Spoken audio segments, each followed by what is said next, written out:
It's been almost 21 months without a budget. You're about halfway through your term. What grade are you giving yourself at this point as governor? Well, I'll say this.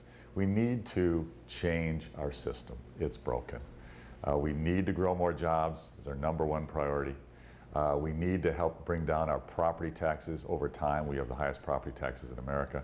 We need to change the way and improve the way we fund our schools. We have the largest gap in America between our low-income schools, what they receive, versus our high-income schools. That's broken. And we need to change our political system. You know, we 2/3 of the races for the General Assembly, there was no opponent. We need to have redistricting reform, and I believe we should have term limits on everyone, myself and everyone, so we can have fresh ideas, new leadership, and just a better future on the political system. So this is what we need to change. It's taken too long. I'm extremely frustrated. I'm disappointed that some folks in the General Assembly don't want to change anything at all. There's folks who just want to see a big tax hike on the people of Illinois and change nothing. That would be a disaster. Then we'll lose more jobs, and we'll just stay on this road of decline. So we need to change. All of the things that you mentioned are your turnaround agenda. You haven't really been able to get any of those things put in place. The budget impasse sucks a lot of air out of the Capitol. What do you see as some of the successes of your administration so far? Well, I'm very proud. We've been able to change many things that our administration can control. We have transformed our criminal justice system to really focus on reducing recidivism, helping offenders lead productive lives, help them deal with their mental health issues and with their addiction issues, so we can reduce crime, keep our neighborhoods safer, and reduce the prison population. We've been able to safely reduce the prison population by about 10% already. Our goal is to reduce it by 25% in the coming years, and I believe that we'll get that done.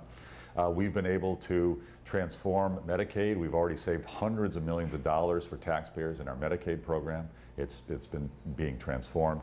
Our entire health and human services efforts inside state government are being transformed. We're providing more value for taxpayers.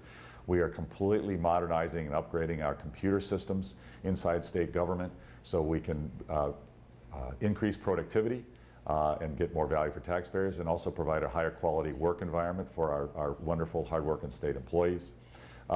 We've cut the red tape and restrictions on many businesses, which they appreciate, and we need to help them grow, help businesses become bigger.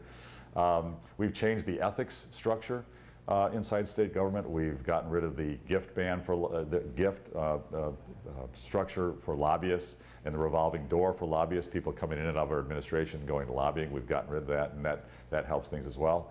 And we've gotten record funding for schools. I'm very proud of the amount of money we've been able to support our K-12 schools. Our students and our teachers should come first with our tax dollars, and we've really made them our number one priority. So I'm proud of the many things we've done. The grand bargain has been the talk for the past few months. We saw the two Senate leaders, Republican and Democrat, work on this together. You finally gave your thoughts on it during your budget address. Do you think that that was helpful in moving the negotiations forward? Where do you see the Senate's grand bargain taking off from your perspective at this point? Yeah, well, I obviously have worked to try to stay out of the negotiations going on in the Senate between Democrats and Republicans. I love to have them organically come up with what they recommend. And I've certainly said there's no one idea that I've proposed that has to be in any part of in any deal. I've said if you don't like anything I'm proposing, let's hear your ideas. I've specifically proposed ideas that I know from polling and from talking to people of Illinois that Democrats want just about as much as Republicans. Both parties, people of Illinois support. So workers' comp reform, bipartisan support. Pension reform, bipartisan support. Growing more jobs with regulatory reform, both parties support. People of Illinois from both parties. School funding changes, both parties support. Term limits, both parties support. Redistricting reform, people of Illinois from both parties support. So I've put forward ideas I know people in Illinois, Democrats and Republicans support. So far, the General Assembly hasn't been willing to change anything. I think that's a mistake. For those who say just do a budget, meaning what they're saying is just raise taxes a lot, and we'll talk about changes later, that's not serving the people of Illinois well. We need to change our system. It's broken. Have we dug ourselves into a hole as the state of Illinois for 2 years while we're waiting on your turnaround agenda? At this point, I mean, you can't now even pass a budget without the turnaround agenda because you look like the failure, right? Well, so we have been digging a hole of failure in Illinois for 35 years, 40 years. We have never had a balanced budget. When we don't pay our pensions, when the unfunded liability goes up, that's borrowing from the pensions at 7.5%. Huge interest rate. The interest rate effectively from not paying the pensions is higher than the interest rate from not paying our bills to our service providers. So we have been going down this road for decades. Changing it, we should have changed it 2 years ago. We would be such a better place for the people of Illinois. I hope that Democrats and Republicans will come together and get structural changes. That's why I applaud the senators. They're going for term limits. They're going for a property tax relief. They're going for better school funding. They're talking about the right things, and I applaud them for that. They don't have a deal yet. I hope they get one in the coming days. I also do want to compliment the leadership in the House. The Democrats, for the first time, House Democratic leadership has said we need tax reform to grow more jobs. They are right. I support them. I applaud them. I'd love to do that together with them. I also want to applaud the Democrats in the House. They actually passed a true permanent property tax freeze. That is awesome. That's exactly what we should do. I hope the Senate will do likewise and pass the same thing.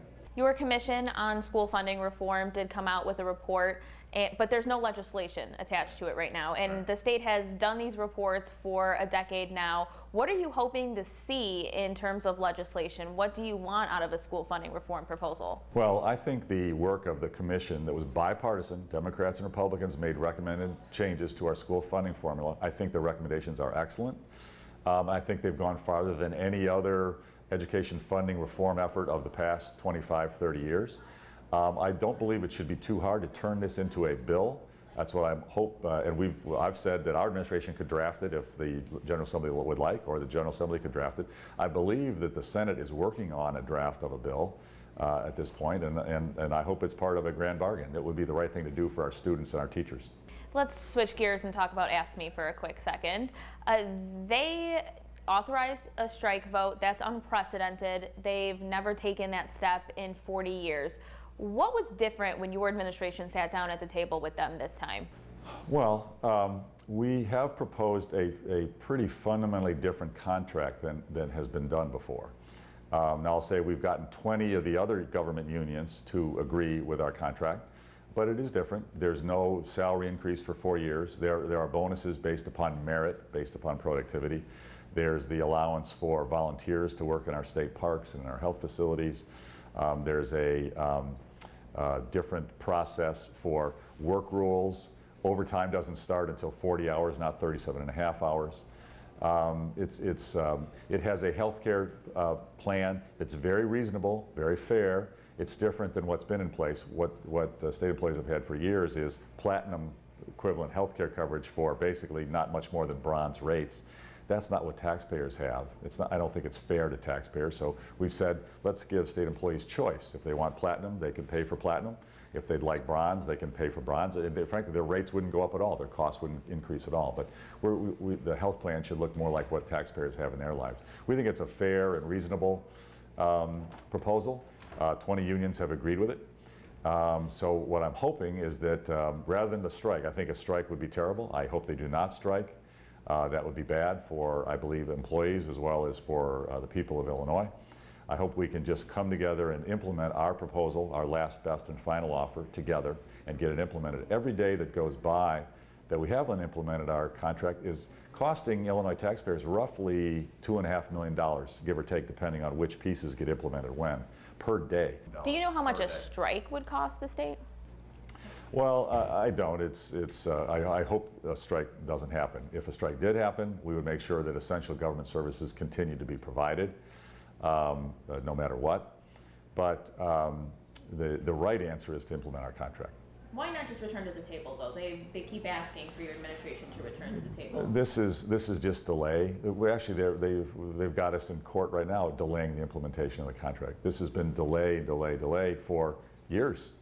And every day is costing millions of dollars that could go to our schools. That's $2.5 million every day that could go to our human services to help our most vulnerable residents.